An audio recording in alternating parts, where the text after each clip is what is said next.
इथल्या आजच्या उलेमांचं असणारं पत्र आलेलं आहे.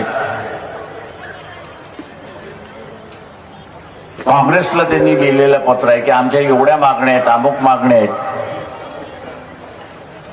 या सगळ्या मुस्लिम संघटना ज्या आहेत यांना आम्ही असं विचारतो की मागच्या 5 वर्षामध्ये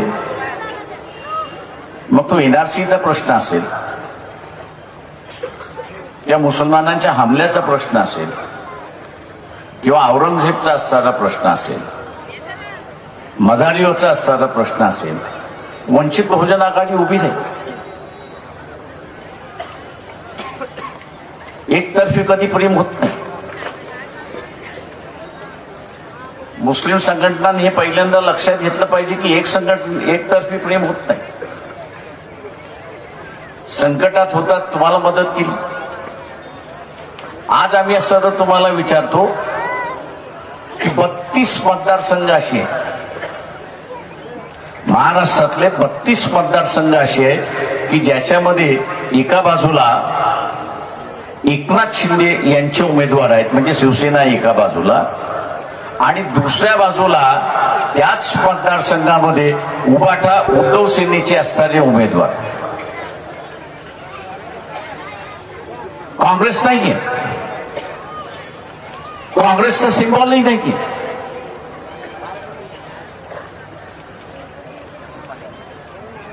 अशा ह्या 32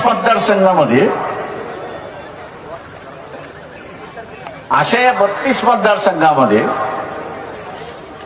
तुम्हाला वंचितला पाठिंबा देण्यामध्ये लाज लज्जा कसली वाटते पहिल्यांदा खुलासा करा ना.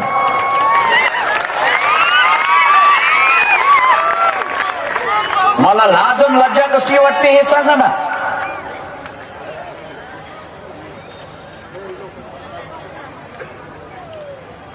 तुम्ही उद्धव ठाकरे कोण लिहून घेतलंय का?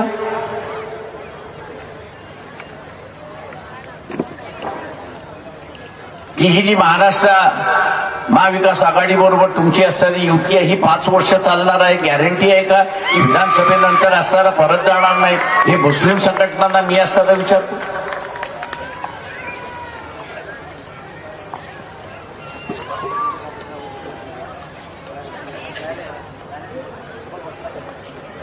माझं आव्हान आहे आपल्या सगळ्यांना,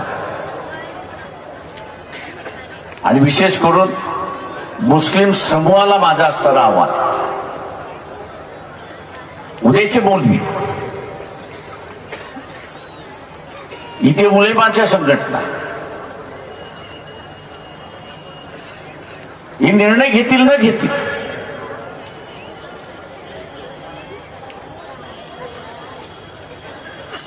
निर्णय घेतील किंवा न घेतील, पण माझा विश्वास हा मुस्लिम समाज समूहावरती. माझा विश्वास हे मुस्लिम समूहावरती आहे की ह्या 32 मतदारसंघामध्ये, त्या 32 मतदारसंघामध्ये मुस्लिम समूह हा वंचित बहुजन आघाडीच्या बाजूने उभा राहील.